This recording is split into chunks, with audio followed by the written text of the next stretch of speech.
जय श्री ओम नमः सिद्धेभ्यः। सर्वमंगलमांगल्यं सर्वकल्याणकारकं प्रधानं सर्वधर्माणां जैनं जयतु शासनं जैनं जयतु शासनं। पंच परमेष्टि भगवान की जय हो। आचार्य श्री गुरुवर कुंद कुंद महाराज की जय हो। आचार्य श्री गुरुवर विद्यासागर महाराज की जय हो। परम उपकारी निर्यापक श्रवण मुनि पुंगव श्री सदासागर जी महाराज की जय। आचार्य संघ की जय। प्रसंग चल रहा है अपना कि संसार में अपनी जिंदगी उन हुसूलों पर चल रही है जो हुसूल है ही नहीं, उन रास्तों पर चल रही है जो रास्ते हैं ही नहीं, उस कल्पना में जी रहे हैं जिसकी पूर्ति कभी होना ही नहीं। जब ऐसी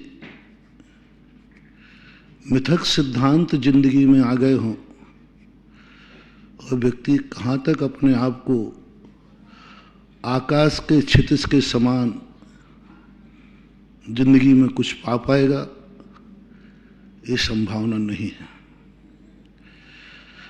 आकाश का क्षितिज हमें दिखता है कि कुछ मिल जाएगा, लेकिन आज तक कोई आकाश के क्षितिज को पा नहीं पाया। जब भी अपन कहीं खड़े होते हैं तो ऐसे दिखता है कि 2 किलोमीटर दूर आकाश झुका हुआ है, हम उसे छू लेंगे, लेकिन हम उसे दौड़ते दौड़ते आज तक कोई आकाश के क्षितिज या छोर को नहीं पा पाया। संसार में हर व्यक्ति क्यों अधूरा और अतृप्त होकर के जी रहा है। हर शाम को सोता है तो ऐसे लगता है कि बहुत कुछ बाकी रह गया करना, दिन जल्दी अस्त हो गया। सवेरे उठता है तो लगता है कि अभी मैं कुछ सोया ही नहीं हूं, थका हुआ सा उठता है, फ्रेश नहीं उठ पाता। सोने के बाद भी थका हुआ है और सोने के पहले भी थका हुआ है, और कुछ समझ में नहीं आ रहा है। पूछते हैं कितना रास्ता चल गए, तो आँख खोलते हैं तो जहाँ सुबह थे वहीं शाम को हैं, और शाम को जहाँ थे वहीं सुबह हैं। और शरीर बता रहा है कि तुम इतने चल चुके हो कि अब चलने की ताकत नहीं रही, और रास्ता बता रहा है कि तुम जहाँ थे वहीं हो। अब ये समस्या कौन सुलझाएगा, कैसे सुलझेगी? शरीर कह रहा है कि मैं बहुत चल चुका हूं, मेरी उम्र ढल चुकी है, और जो कुछ भी देख रहा हूं ये देख रहा हूं कि जिस दिन पहले दिन जिंदगी शुरू की थी आज भी वहीं तो हूं। आचार्य ने उदाहरण दिया कोलू के बैल का, उसकी आंख पे पट्टी बांध देते हैं और वो इतना चलता है और यह सोच के चलता रहता है कि आज मेरा मालिक अपनी मंजिल पालेगा, पर कल से मैं फ्री हो जाऊंगा। आज मंजिल पे पहुंच चुका होगा मेरा मालिक और मुझे विश्राम हो जाएगा, क्योंकि मालिक की मंजिल मिल जाएगी, मैं फ्री हो जाऊंगा। शरीर कहता है जब शाम को आंख की पट्टी खुलती है, शरीर कह रहा है कि तू 50 किलोमीटर चल चुका दिन भर में, और आंखें जब खोली तो देखता है वही कुआं, वही खेत और वही रहट। सत्य क्या है? आंखें सत्य हैं कि पैर सत्य? पैर कह रहे हैं कि मैं इतना चला हूं, 50 किलोमीटर चल गया दिन भर में। आंखें कह रही हैं कि मैं क्या झूठी हूं? मुझे अच्छी तरह मालूम है जिस दिन सुबह यात्रा की थी वो यही कुआं था, यही रहट था, यही खेत था, यही मालिक था, सब कुछ वही था। अब वो बैल सोचता है कि दोनों में से सत्य क्या है। पैर कह रहे हैं कि मेरी थकान टेस्ट करा लो, मैंने कोई बेईमानी नहीं की, मैंने कोई बेईमानी की, निरंतर चल रहा हूं। और आंखें कह रही दुनिया की गवाह बुला लो, सुबह वही था कि नहीं जो शाम को है। किम कर तब मूड हो गया हुआ बैल सोच नहीं पा रहा है कि ये दुनिया का चमत्कार है या दुनिया का भ्रम है। इनमें से सत्य किसको मानो? सत्य ने दो रूप धारण कर लिए। असत्य जब, असत्य का तो रूप होता ही नहीं, हमने कल कह दिया। असत्य नाम की चीज दुनिया में है ही नहीं। और आश्चर्य यह है कि दुनिया में असत्य का ही बोला वाला है, जो है नहीं उसका असत्य का अर्थ क्या है? जैसे मैंने कहा था ना, मैंने कहा ये किताब है, अभी किताब है ही नहीं, ये तो चश्मे की डिब्बी है। लेकिन सारी दुनिया में असत्य का बोला वाला, और असत्य है नहीं, जो है नहीं उसका बोला वाला है, और जो है उसके रूप अनेक देखने में आ रहे हैं। असत्य जब हमारे लिए कुछ अच्छा लगने लग जाए, समझ लेना अब हम भटकने वाले हैं, मिटने वाले हैं, क्योंकि हमें असत्य में सत्य का दर्शन हो रहा है। असत्य में सत्य का दर्शन हो रहा है। जब नीम हमें मीठी लगने लग जाए, समझ लेना हमारा अंतिम दिन आ गया है। नीम जब मीठी लगने लग जाए, समझ लेना शरीर में पूरे में जहर व्याप्त हो गया। जब व्यक्ति को जहर चढ़ जाता है, नीम मीठी लगती है। जब जब नीम मीठी लगे, किसी को मरने का दिन पूछवाना है तो एक नीम की पत्ती दे देना, सांप ने काटा हो, ये मरेगा या जिंदा होगा। बोलो कैसी लग रही? बोले नीम बहुत मीठी लग रही, बस अब उसे नमोकार मन सुनाओ, जाने वाला है। क्योंकि उसको मिथ्या जो है ही नहीं वो अनुभव में आ गया। नीम कभी मीठी होती ही नहीं, लेकिन उसके खाने में अनुभव में क्या आ रहा है? नीम मीठी है। बस अब मिटने के दिन आ गए। संसार में जितने असत्य हैं उन सब में हमें सार दिखने लग जाए, सत्य दिखने लग जाए, समझ लेना अब हमारे बर्बादी के दिन आ चुके हैं। क्योंकि मुझे असत्य में सत्य का दर्शन हो रहा है। नीम की कड़वाहट में हमें मीठा लग रहा है, थोड़ा मीठा भी देके देख लेना, तो कहेगा ये तो जहर सा कड़वा है। कड़वा है, वो कड़वा है, सत्य से कड़वा लग रहा है। बहुत बार ऐसा होता है। आप लोग अपनी जिंदगी में असत्य से इतने घिर जाते हैं, कई बार सत्य से घृणा करने लग जाते हैं। दो प्रकार के लोग नास्तिक हैं। एक वो जो धर्म तक पहुंच ही नहीं पाए, सत्य तक पहुंच ही नहीं पाए, उन्होंने समझा ही नहीं कि भगवान भी कोई चीज है, दुनिया में कोई सत्य भी है, धर्म भी है, उनके ज्ञान में ही नहीं आया। तीसरे दूसरे लोग वो हैं जो समझने नहीं चाहते, तो कहते मैं भगवान को मानते ही नहीं हूं, समझने की शक्ति है। इन दोनों की तो मैं कोई चर्चा करूंगा नहीं। मैं सबसे ज्यादा तो उसकी चिंतित हूं जो भगवान तक पहुंच गया था, भगवान को जान लिया था, फिर भी भगवान को पीठ दिखा के लौट के आ गया। सत्य तक पहुंच गया था, समझ लिया, फिर भी उस सत्य को छोड़ के आ गया, क्योंकि उसमें सत्य में असत्य का दर्शन हो गया। कहां से आ रहे हो? बोले मंदिर से। क्यों?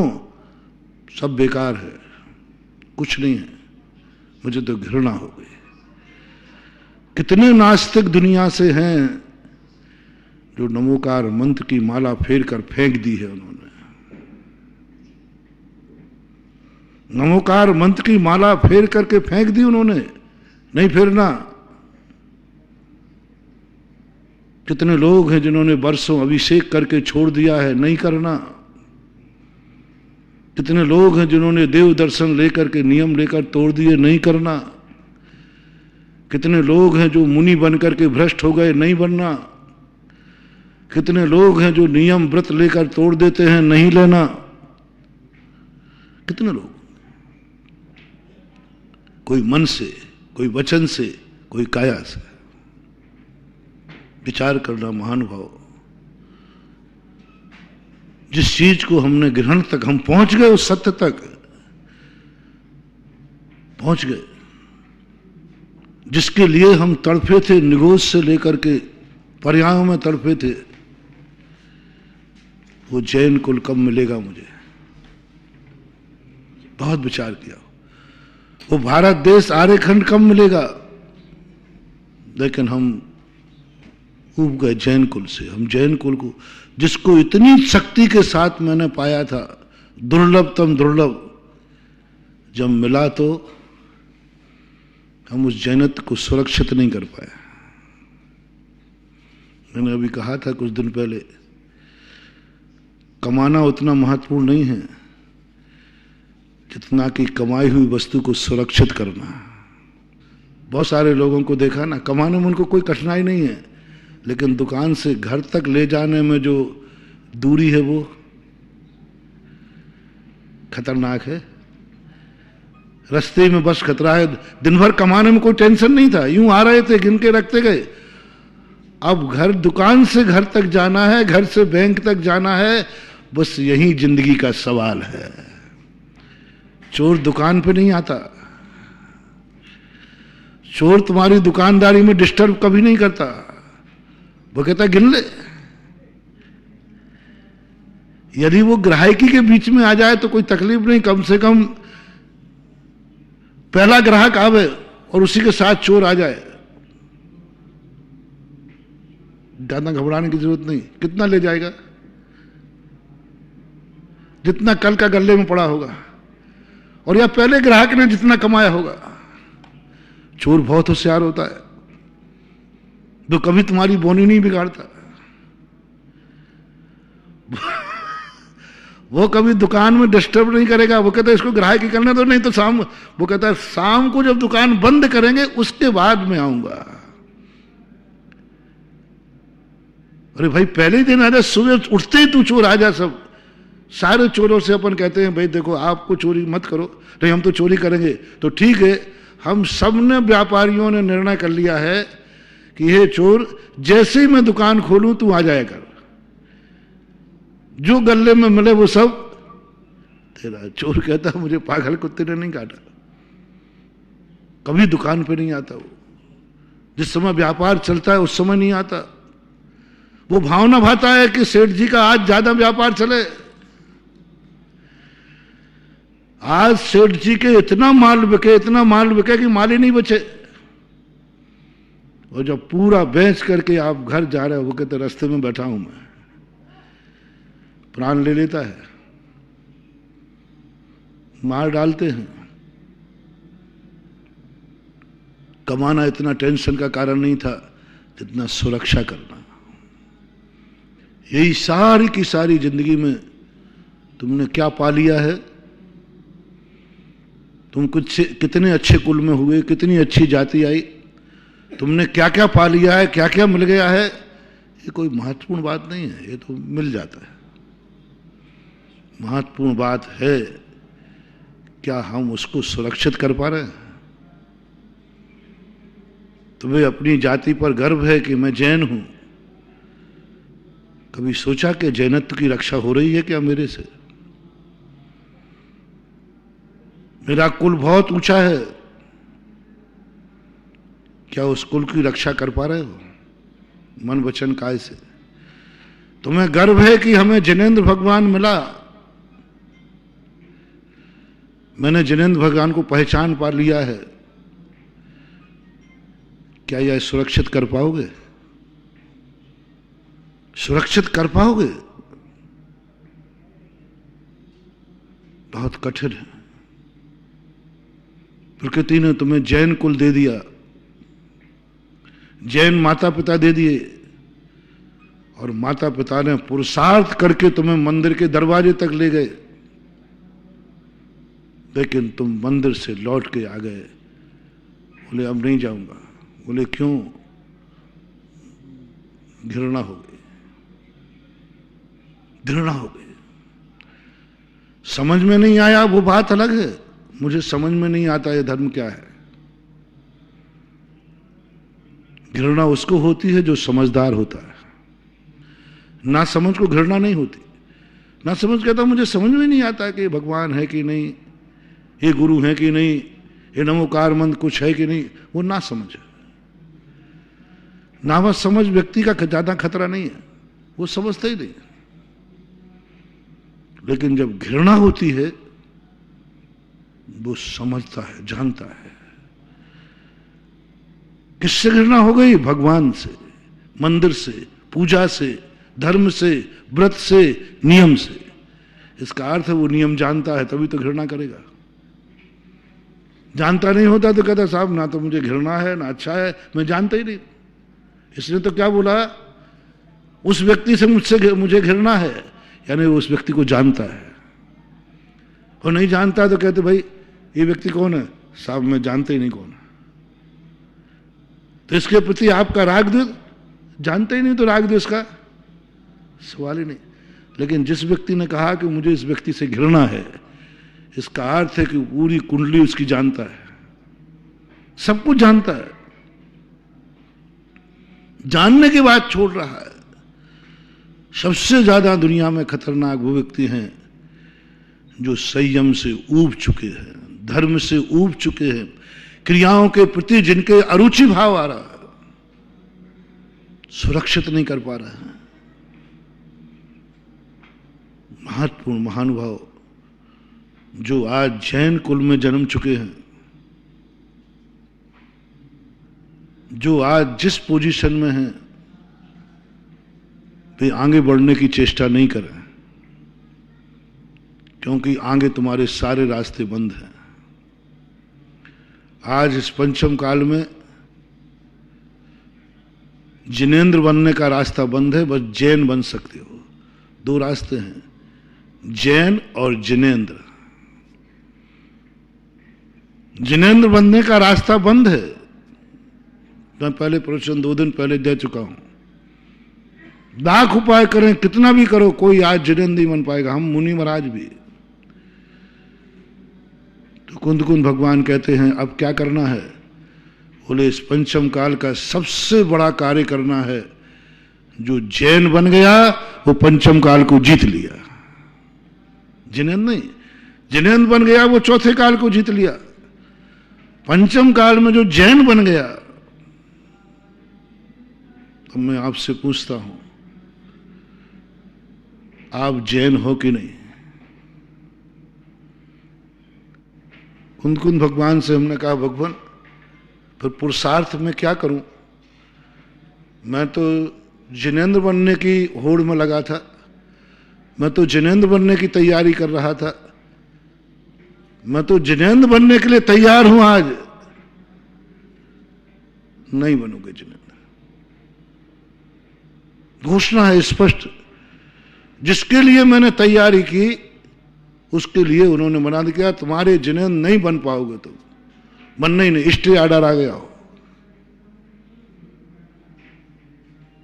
अब जब जिनेंद्र बनने के सारे पुरुषार्थ, तो फिर अब क्या करूं? कुछ करने को है कि नहीं? बोले जैन बनो। कुंदकुंद स्वामी पे हंसी आती है। अरे जिनेंद्र बनो, ये वो आदेश देते हैं तो मुझे खुशी होती, कुछ करने को मिलता, कुछ पुरुषार्थ करता, कुछ ध्यान करता, कुछ तपस्या में और बढ़ोतरी करता। मरता तो मर जाता। यदि आज मुझे मौत के बदले जिनेंद्र पद मिले तो मैं तो ले लूंगा। तुम लोग, तुम्हारी तुम जानो, मैं तो ले लूंगा। यदि कोई कहे कि तुम मरना पड़ेगा जिनेंद्र बन जाओगे, मैं कहता हूं कार नहीं, आज ही निपटाओ। निकले उसी मार्ग है।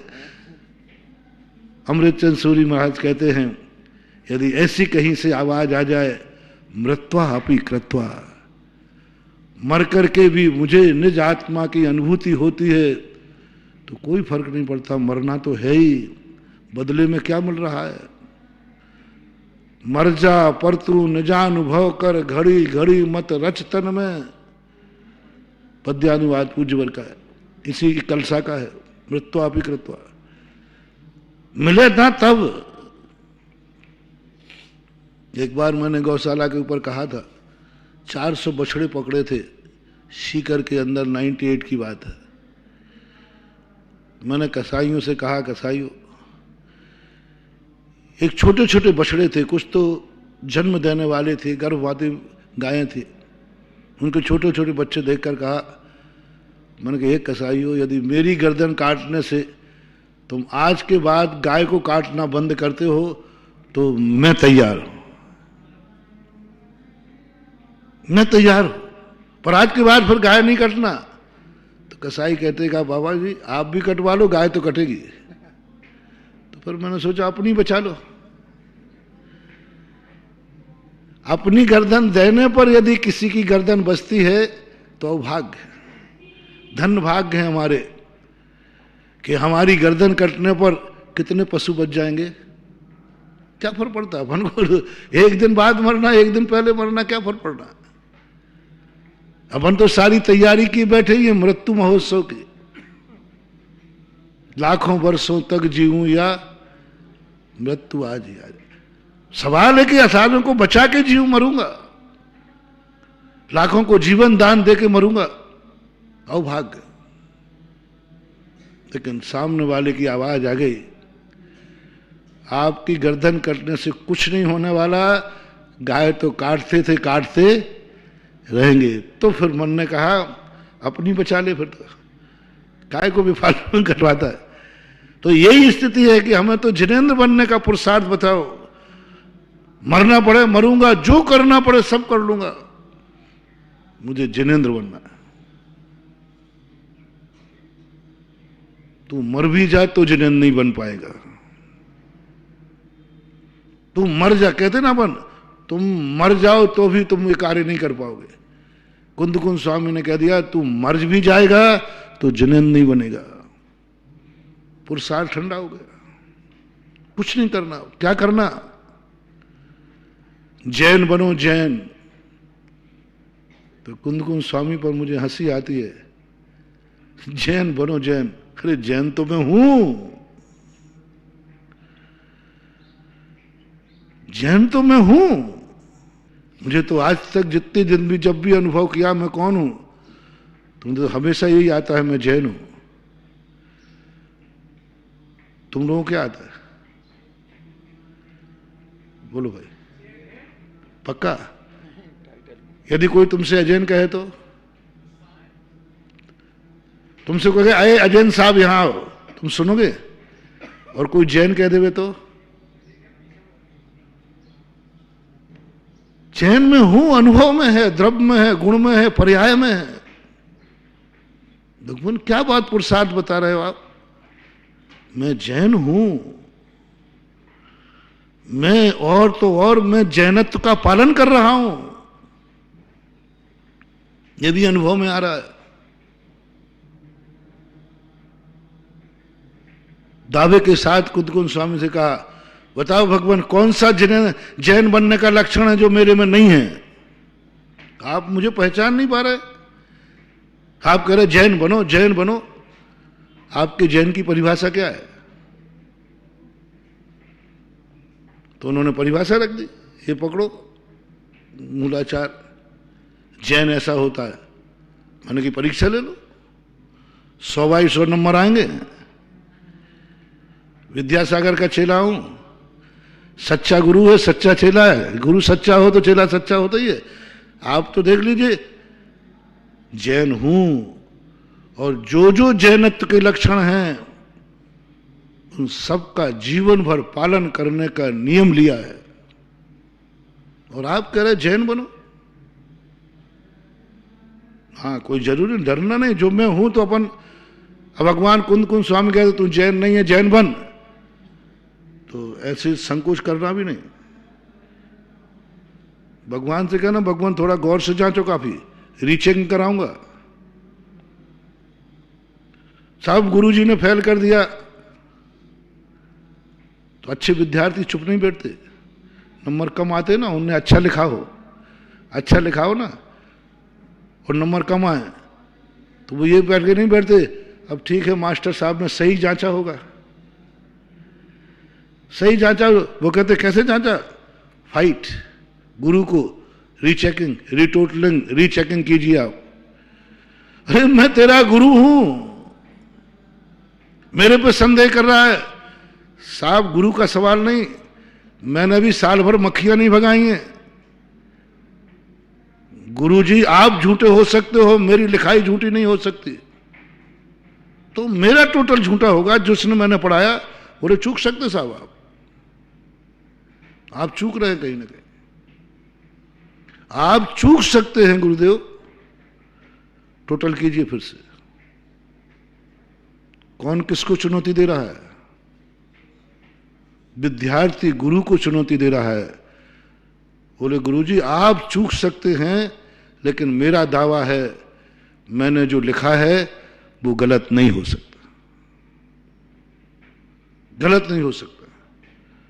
अच्छे विद्यार्थी ये चुनौती दे देते हैं गुरु को, और फॉर्म भर देते हैं, मेरी कॉपी फिर से जांची जाए, जांची जाए। और कई बार होता है जांचने के बाद गुरु झूठा निकलता है, और जिसने फाइटिंग की थी वो सच्चा निकलता, नंबर बढ़ जाते हैं। कई बार होता है। अरे एक बार से ही कभी नंबर बढ़ जाते हैं। क्या आप में इतनी हिम्मत है कि आपकी कॉपी में जो लिखा है और आपने गुरु ने नंबर दे दिए, तुम जैन नहीं हो, तुम्हारे नंबर फेल हो गए, तुम्हें दिया ही नहीं, तो क्या रीटोटलिंग कराने की हिम्मत है? जिसको मालूम ये हो जो मिल गए यही बहुत है। कई विद्यार्थी तो क्या करते हैं कि साहब जो मिल गया यही बहुत है, मुझे तो इसकी भी उम्मीद नहीं थी। लेकिन जो कहते हैं जो मिल गए वो नहीं, मेरी उम्मीदें तो बहुत बड़ी थी। मैंने कुंद स्वामी से कहा, कुंद स्वामी आप तो फिर से जांचिए मेरी कॉपी। अरे मैं तेरा गुरु हूं, तू मेरी प्रतिदिन जय बोलता है और मुझे कलिकाल सर्वज्ञ मानता है, तो मुझे चुनौती दे रहा है कि मेरी टोटल गलती हो सकती है। मैं कलिकाल सर्वज्ञ है मेरे, मैं आज भी कहता हूं पंचम काल में कुंद भगवान जैसा ज्ञानी कौन है? कलिकाल सर्वज्ञ है, और उनको चुनौती देना है। तो कह रहे मैंने जांच ली, भगवान चूक सकते हो, मैं चूकूंगा।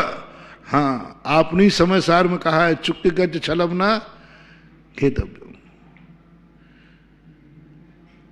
कहीं से भी अपने आप में मुझे तो विश्वास है कि मैं जैनत्व में पूर्ण खरा हूं। अनुभव में आ रहा है, गर्व हो रहा है। प्रतिदिन सुबह उठते ही जैसे ही प्रतिक्रमण करता हूं, मुनित्व का अनुभव होता है।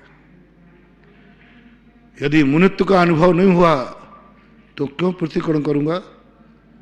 रात को 4 बजे 3:30 बजे उठ करके कौन देख रहा है वहां? कौन देख रहा है? सबके सामने प्रतिक्रमण करना अलग चीज है, दुनिया कर रही है, सब सामूहिक बैठे हैं, चलो कर लिया। रात के 3-4 बजे उठकर अकेले में रात्रि में प्रतिक्रमण चल रहा है, क्या है? कौन देख रहा है? कौन देख रहा है?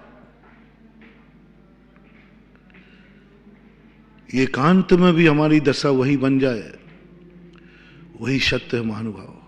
ना जाने अपने कितने पोज होते हैं, दुनिया के सामने अपनी फैंसी ड्रेसें होती हैं, ओरिजिनल नहीं होती, फैंसी ड्रेस होती है। आप माहौल देखकर ड्रेस पहनते हो,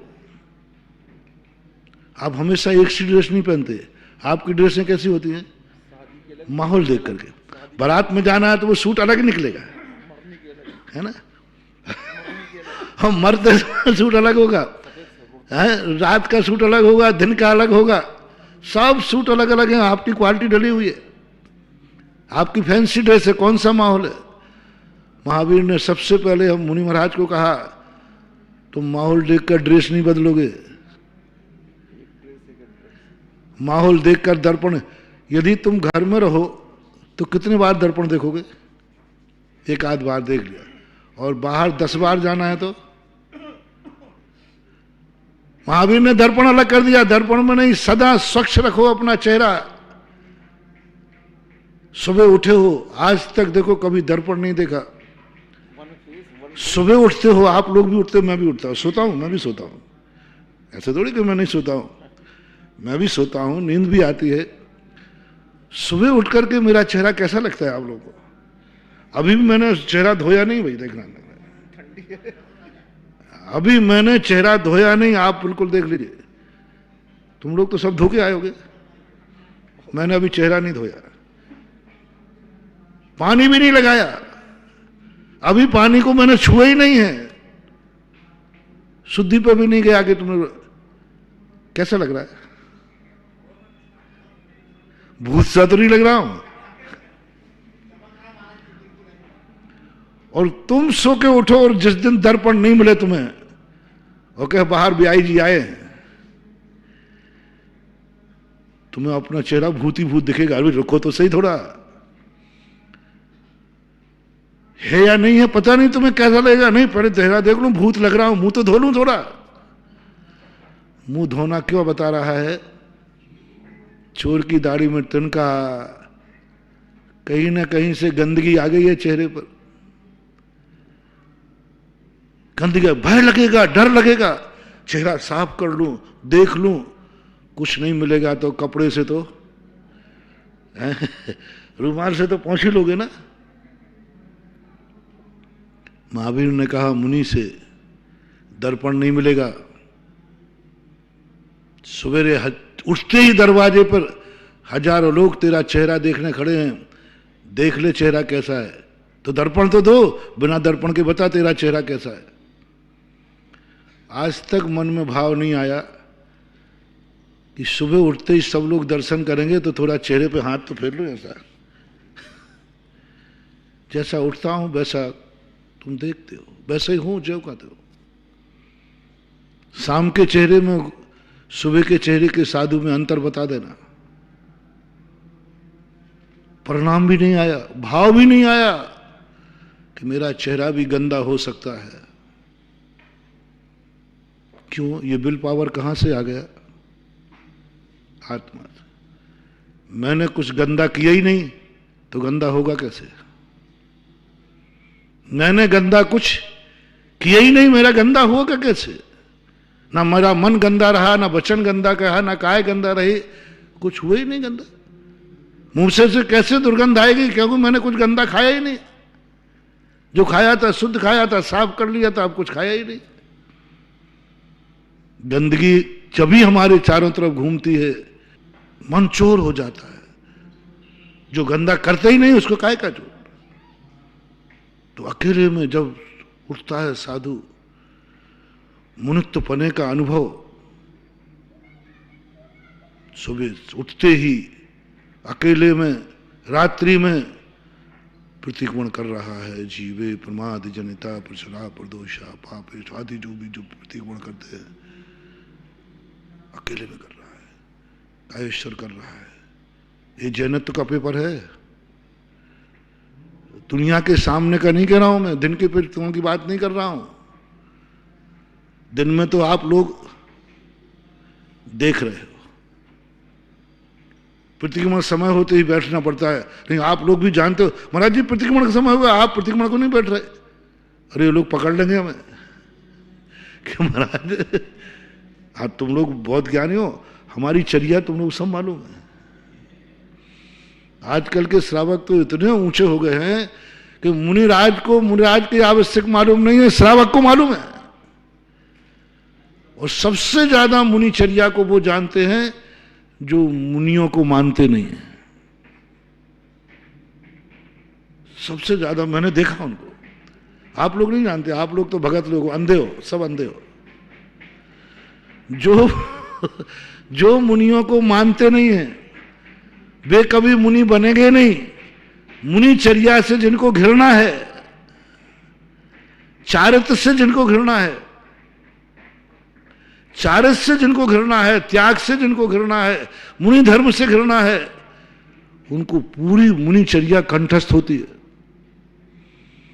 जिन्होंने मुनि को कभी आहार नहीं दिए, देंगे भी नहीं उन्हें मुनि महाराज के 46 दोष कंठस्थ होते। कैसा कलयुग है ये, कलयुग की बलिहारी है। सतयुग में क्या होता था, मुनि की चर्या मुनि जानता था, क्योंकि उसका कोर्स है, उसकी पढ़ाई है। मुनि को मालूम कि मेरी चर्या क्या है, मेरे आहार को उठना है, मुनि को मालूम है 46 दोष क्या है। श्रावक को मालूम है उसे आहार देना है, क्योंकि उसका कोर्स है, महाराज आएंगे तो वो अपने उत्पादन दोष करता है। मुनिराज को आहार लेना है, उनको मालूम है चर्या क्या है। लेकिन कलयुग की थोड़ी विचित्र बात है, उनको मालूम है आहार चर्या, जिन्होंने नियम लिया है मैं कभी मुनि को आहार नहीं दूंगा। उनको मैंने पूछा, एक बार पूछा था जयपुर में, मैंने कहा कि भाई आपने कभी आहार दिए? बोले नहीं दिए। देने का महाराज? नहीं देने का भाव है, मेरी श्रद्धा ही नहीं है। तो मैंने पूछा कि फिर आपको मुनिचर्या के जो 46 दोष कहे वो याद है? बोले महाराज पूरे कंठस्थ हैं। मैंने कहा फिर ये बिना कोर्स का क्यों, जब देने ही नहीं है? बोले महाराज मैंने देने के लिए नहीं पढ़े हैं, आपके दोष देखने के लिए पढ़े हैं। मुनियों की निंदा करने के लिए मैंने मूलाचार पढ़ा है। गजब, टहल गया मैं। मुनियों के दोष देखने के लिए मूलाचार पढ़ा है, मुनि बनने के लिए नहीं। मैंने मुनि की चर्या पढ़ी। आप देखना जितने मुनि विरोधी होते हैं ना, ये मुनि की चर्या का ज्ञान होता है इनको। इनके प्रश्नों सुनना, ये कहेंगे देखो मुनि की चर्या ये है और आजकल के मुनि ऐसे है, यानी उनको मुनि का ज्ञान है। मैंने पहले ही कह दिया, जिस व्यक्ति से जो व्यक्ति घृणा कर रहा है, इसका अर्थ है कि वो संबंध में सब कुछ जानता है, सब कुछ जानता है, बिना उसके घृणा नहीं करेगा। नासमझ बन जाएगा, मैं जानता ही नहीं हूं। ये जो मुनि विरोधी है, ये नासमझ नहीं बनते। साहब मैं मुनि को जानता ही नहीं हूं, मैं मुनि की परिभाषा ही नहीं पता, ये कौन है मुझे पता ही नहीं। लेकिन मुनि विरोधी आज का जो वर्तमान में है वो घृणा करता है, यानी मुनि संबंध को जानता है वो।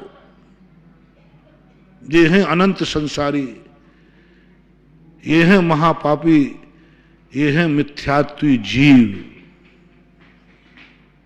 अनंत संसार में कौन रुलेगा?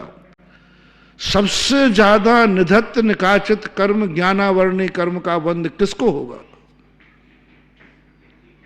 जिन्होंने मूलाचार पढ़ा है, इसलिए कि हमें मुनियों के दोष देखना है। जहां दो संभावना है, पहला भूख आपकी क्या उठेगी? भाई बहन भी हो सकते हैं, जाओ तुम पास हो गए, तुम्हारी आंख बहुत पवित्र है कि तुमने लैला मजनू में भी भाई और बहन की कल्पना कर ली। बीतरागी आंख वह है जो राग में भी वीतरागता देखती है, और रागी आंख वह है जो वीतरागता में भी राग देखती है। वो जीव नहीं समझ पाया, क्षुल्लक क्षुल्लकानी का भेष है। जनक नंदिनी के पूर्व भाव की बात है, क्षुल्लक क्षुल्लकानी का भेष है। और भेष पर तो थोड़ा विकल्प करते नहीं, तुरंत फट से देखते ही आरोप लगा दिया, काय का क्षुल्लक क्षुल्लकानी। कर्म लगा क्या, तेरी इतनी दुष्ट आंख है, जहां अच्छा भी सोचा जा सकता है, बुरा भी सोचा जा सकता है, तुम्हारी दृष्टि ने क्या सोचा, बुरा सोचा, बुरा सोचा। आंख की दृष्टि, आंख फेल हो गई तुम्हारी। अपनी परीक्षा करो, आंख क्या देखती है, तुम्हारी आंख सही है कि नहीं। ब्रह्मचर्य व्रत ले लेने से कोई ब्रह्मचारी नहीं हो गया। तुम्हारी आंख दुनिया को किस दृष्टि से देखती, तुम्हें क्या दिखता है। गणेश जी राणा थे आपके, एक दिन बोले, महाराज जी आप लोग महिलाओं से भैया वृत्ति क्यों नहीं कराते, हमारी पत्नी भी करना चाहती है। अब मैंने कहा कि क्या कहूं, तो मैंने कहा मैंने कब मना किया, मैंने कब मना किया। बोले महाराज जी क्या बोल रहे हैं आप, तो मैंने कहा हाँ। उन्होंने 2-3 आरोप लगा दिए, महाराज आप लोग महिलाओं से इसलिए भैया वृत्ति नहीं करा सकते क्योंकि आपको आपका बैराग कच्चा है, आपकी दीक्षाएं कच्ची हैं, आपको डर लगता है कि महिलाएं करें तो हम भ्रष्ट नहीं हो जाएं, हमारे मन में विकार नहीं आ जाए, हमारे मन में वासना नहीं जाग जाए, यही डर है ना, इसलिए दूर रहते हो। अरे मैंने कहा ये तो बहुत बड़ा आरोप है, ये तो बहुत बड़ा आरोप है। मैंने कहा मैंने तो मना नहीं किया। महाराज जी देखो मैं अभी हाल बुला ही लूंगा, तो मैंने कहा डरा किसको रहे हो, धमकी किसको दे रहे हो। बोलो महाराज जी देखो, 3 बार बोला, देखो महाराज जी अब सांची सांची, ये हंसी हंसी कहीं सांची नहीं हो जाए। तो मैंने कहा साधु कभी हंसी करता नहीं है, विद्यासागर के चेले हंसी मजाक नहीं करते। तो फिर महाराज जी आज हो ही जाए। तो मैंने कहा मैं कोई डरता हूं कुश्ती से क्या।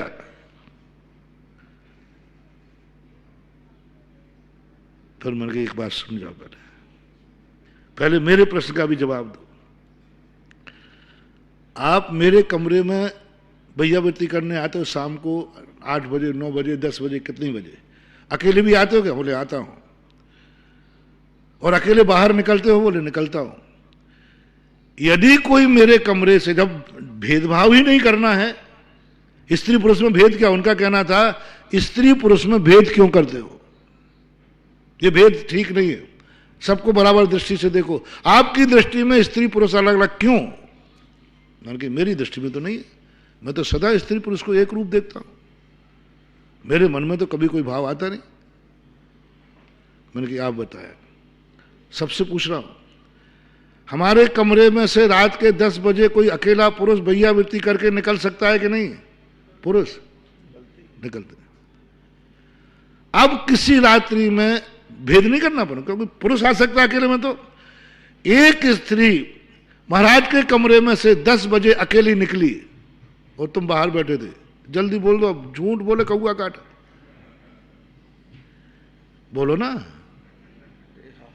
सबकी। सुरेश जी बोलो,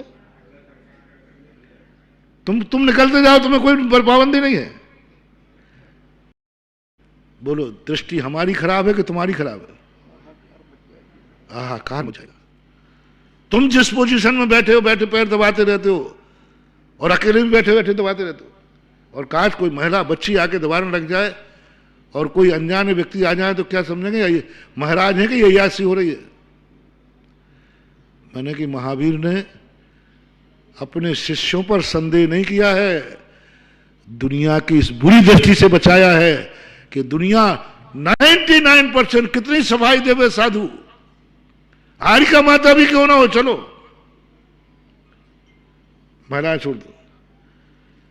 यदि एक स्थान पर रात्रि में निकले हारिका कमरे में से, बोलो सारी दुनिया क्या सोचेगी। बोलो ना, गलत, 100% गलत। तुम भी नहीं, मैं भी, सब सोचेंगे गलत। अब लाख दलील थे कि मैं हारिका हूं, मैं महाराज हूं, मैं मुनि हूं, तुम यही कहोगे सब झूठा है। अब हम 100 बार बोलेंगे नहीं ऐसा नहीं है, ऐसा नहीं है, आप मान जाएंगे, दुनिया मान जाएगी। दलील दे रहा हूं, भगवान की साक्षी कर रहा हूं, और भगवान को मालूम है कि पवित्र हैं, भगवान तो बोलेगा नहीं। कौन मानेगा? कोई नहीं मानेगा। अपनी अपनी आंखों से पूछो, क्या तुम्हारी आंख इतनी पवित्र है कि तुम इस दृश्य को देखने के बाद तुम्हारी कल्पना हो भाई बहन हो सकते हैं, माता बेटे हो सकते हैं, चुल्लकल चुल्लकानी है, साधर्मी हो सकते हैं। तुम्हारी तो सीधी दृष्टि गंदे पे ही जाती है। इसलिए संसार में तुम्हें कभी सत्य खोजने को नहीं मिलेगा, क्योंकि हर आंख यहां गंदी है, कल्पना ही नहीं आती, भाव ही नहीं आता। और जिसको ये पहले टाइम भाव आ जाए, उसने असत्य में सत्य का दर्शन कर लिया, उसे कल्पना ही नहीं आई। उसने तो कहा नहीं, वो चला गया, वो भी देखा था। बोले साहब आपने देखा वहां क्या था? बोले हाँ कोई भाई बहन बैठे होंगे। वो यूं चला गया, भाई बहन बैठे होंगे, क्या देखना, क्या भाई बहन बैठे होंगे। ये जब भी बात आएगी जब तुम्हारा अंदर पवित्र होगा। तुम्हारा ऊपर से तो संयम है, अंदर से तो आंखों में गंदगी गंदगी गंदगी दिखती है। सावन के आंधरे को हरा हरा दिखता है, पापी को पाप ही पाप दिखते हैं, रागी को राग ही राग दिखता है, व्यसनी को व्यसन ही व्यसन दिखते हैं हम सब जगह, और ज्ञानी को ज्ञानी ज्ञान दिखता है। उसकी कल्पना ही नहीं होती कि बुरे लोग हो सकते हैं। क्यों होंगे बुरे?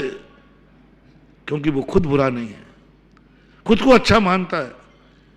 अब आप लोगों की बारी में संबंध में है कि आप लोगों को महावीर ने कहा तुम लोग क्या करो, मुनि बन पाओगे? नहीं बन पाऊंगा सर, जैन बनो। जैसे मेरे से कहा मुनि बनो, मैंने तो दावा ठोक दिया, अब आपकी बारी है। वो कह रहे जैन बनो। जी क्या कह दिया तुमने?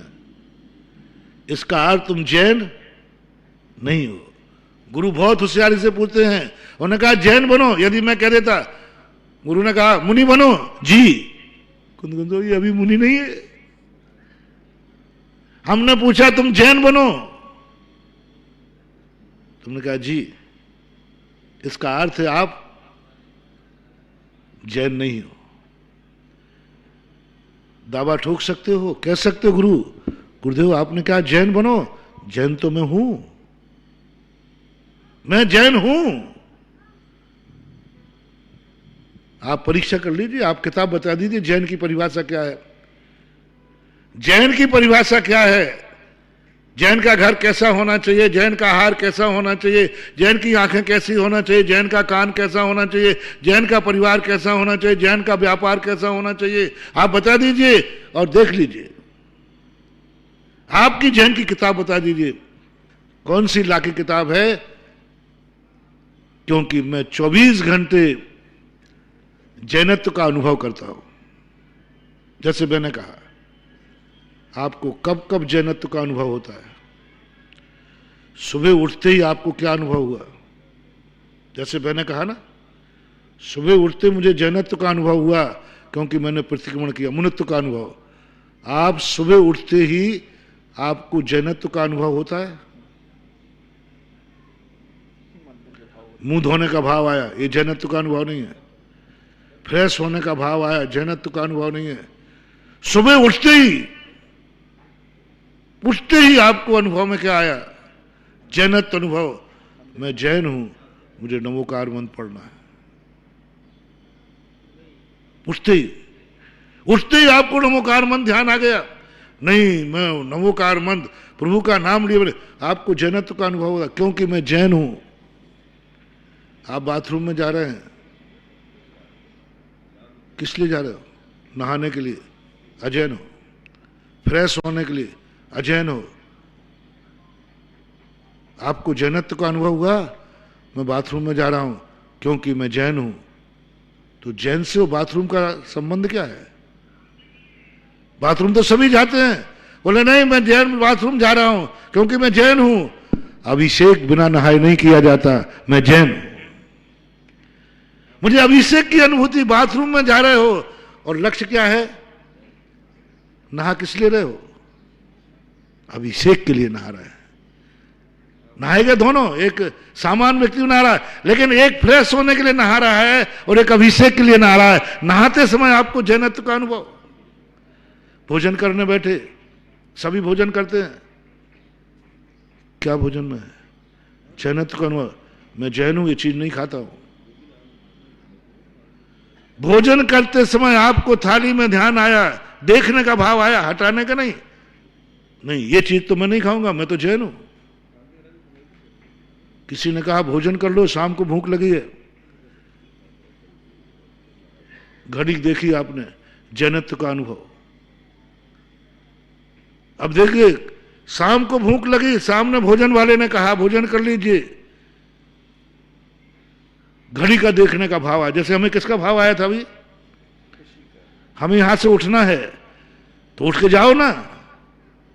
जैसे उठने की बात आई, मुझे किसकी याद आई? पीछे की। ऐसे किसी ने भोजन को कहा शाम को और आपकी घड़ी पर दृष्टि चली गई, जैनत्व का अनुभव हो गया। नहीं साहब, दिन अस्त हो गया क्योंकि मैं जैन हूं, रात में नहीं खाता। व्यापार करते समय आपने दुकान में खोली, सब धंधे हैं, मांस के भी धंधे हैं, अंडे के भी धंधे हैं, शराब के भी धंधे हैं, और उनमें बहुत ज्यादा इनकम है। काय के लिए चले हो दुकान खोलने? 2 पैसा कमाने के लिए। तो सबसे अच्छा बनाओ कमाई का साधन, शराब की दुकान खोलो। कमाने ही है, जब कमाने के तुम गए हो। नहीं, ओहो, कमाते समय जैनत्व का अनुभव। ये धंधा मैं नहीं करूंगा क्योंकि मैं जैन हूं। धंधे में जैनत्व का अनुभव। ग्राहक से बात कर रहे हो, मौका है झूठा बोलने का लिए, जैनत्व का अनुभव। हर क्रिया में 24 घंटे तुम्हारे लिए जैनत्व का अनुभव होना चाहिए। जैसा मुनि को 24 घंटे बात कर रहा है, मैं जैन हूं, सामने आया है, क्या बोलना है? जय जिनेंद्र। क्या बोलना है? जय जिनेंद्र, क्योंकि मैं जैन हूं। तुम्हें अनुभव नहीं आता।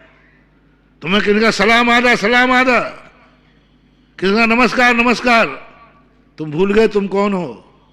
उसको याद है कि मैं मुसलमान हूं, तो वो कहता है खुदा हाफिज, ऐसे कुछ सलाम और कुछ बोलता है। तुमने भी क्या बोल दिया? बोलो ना, सलाम वालेकुम। दोनों मुल्ला मिल गए। ओ मुल्ला, दोनों मुल्ला मिल गए। उसको याद है कि मैं मुसलमान हूं, इसलिए वो कहता है खुदा हाफिज, सलाम वालेकुम। तुम भूल गए बुद्धू चंद।